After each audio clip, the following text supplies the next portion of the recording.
Shalom, Assalamualaikum warahmatullahi wabarakatuh. Om Swastiastu, Namo Buddhaya, salam kebajikan, salam sejahtera bagi kita semua.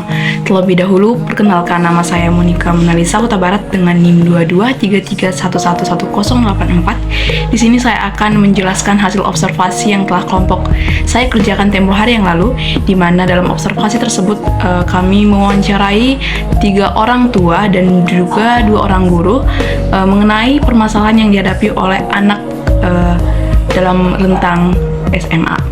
Nah, tugas ini bertujuan untuk memenuhi tugas proyek dalam mata kuliah perkembangan peserta didik oleh Ibu dosen Ibu Salsabila Hasyana Tanjung, SPD MPD. Untuk pembahasan yang pertama yaitu permasalahan bullying. Menurut 5 narasumber yang telah kami wawancara tempo hari yang lalu, yang terdiri dari 3 orang tua dan juga 2 orang guru, menurut mereka bullying ini adalah suatu bentuk penindasan ataupun kekerasan yang dilakukan oleh seorang anak ataupun sekelompok anak kepada anak lainnya yang akan menyebabkan gangguan fisik dan juga gangguan mental kepada korban. Nah, menurut narasumber tersebut, yang menjadi faktor penyebabnya itu adalah yang pertama, kesenjangan sosial. Kita tahu kesenjangan sosial yaitu adalah ketidakseimbangan kehidupan yang terjadi pada keluarga dan juga bermasyarakat, sehingga menyebabkan lunturnya nilai-nilai moral dan juga nilai-nilai kehidupan yang positif kepada anak, sehingga adanya niat untuk melakukan bullying.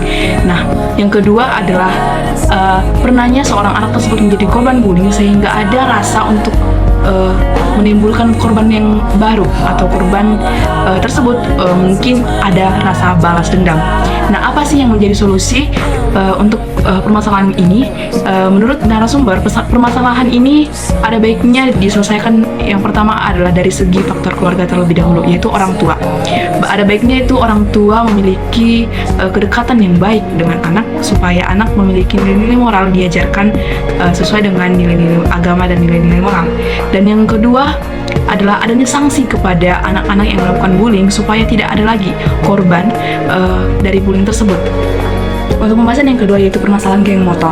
Menurut narasumber yang telah diwawancarai, geng motor itu adalah suatu kelompok anak muda yang menyukai motor, namun malah beralih melakukan tindakan-tindakan anarkis yang menyebabkan kerugian terhadap masyarakat di sekitarnya.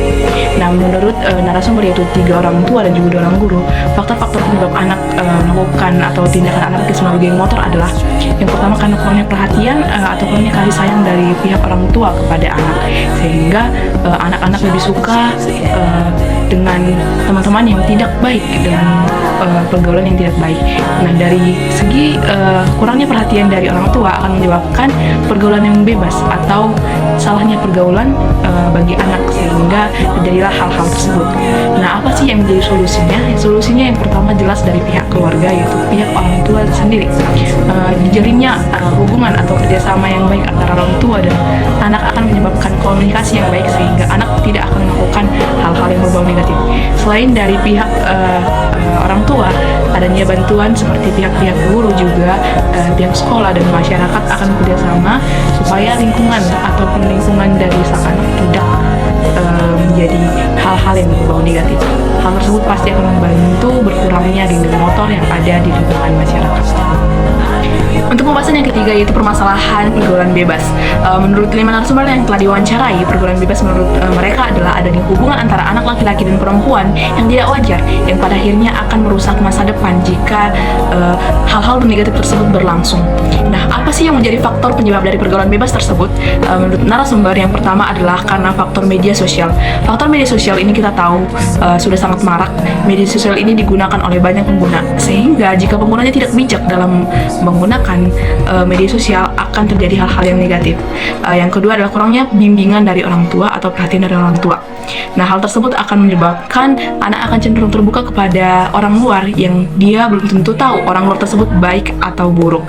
Nah, yang ketiga adalah terlalu membebaskan pergaulan anak, yaitu sama saja tidak mempedulikan apa yang dilakukan anak.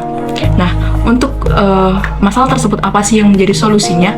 Solusi yang pertama adalah adanya hubungan atau kerjasama antara pihak sekolah dan juga pihak orang tua untuk sama-sama memberikan arahan yang positif kepada anak, memberikan gambaran pergaulan yang baik dan yang sehat.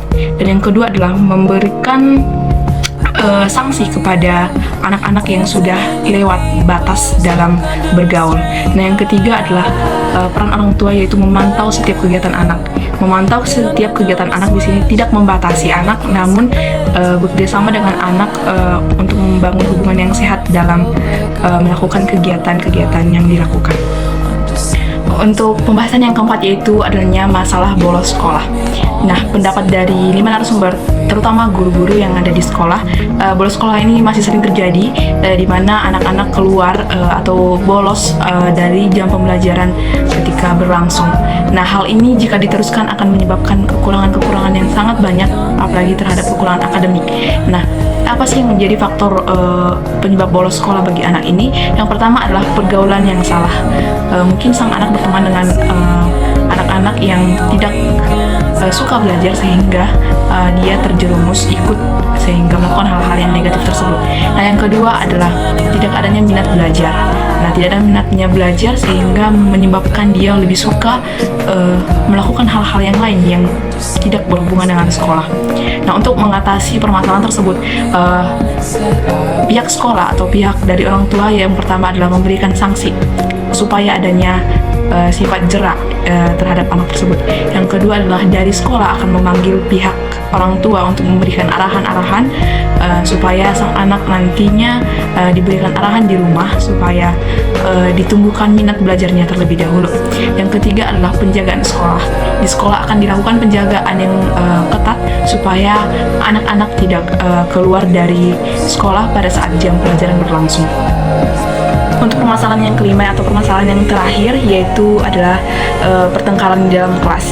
Pertengkaran di dalam kelas ini menurut dari narasumber adalah adanya beda-beda argumen atau perselisihan antara anak-anak di dalam kelas. Nah, biasanya faktor penyebabnya ini yang pertama adalah perselisihan yang terjadi mungkin ada karena tugas ataupun segi pertemanan yang tidak baik.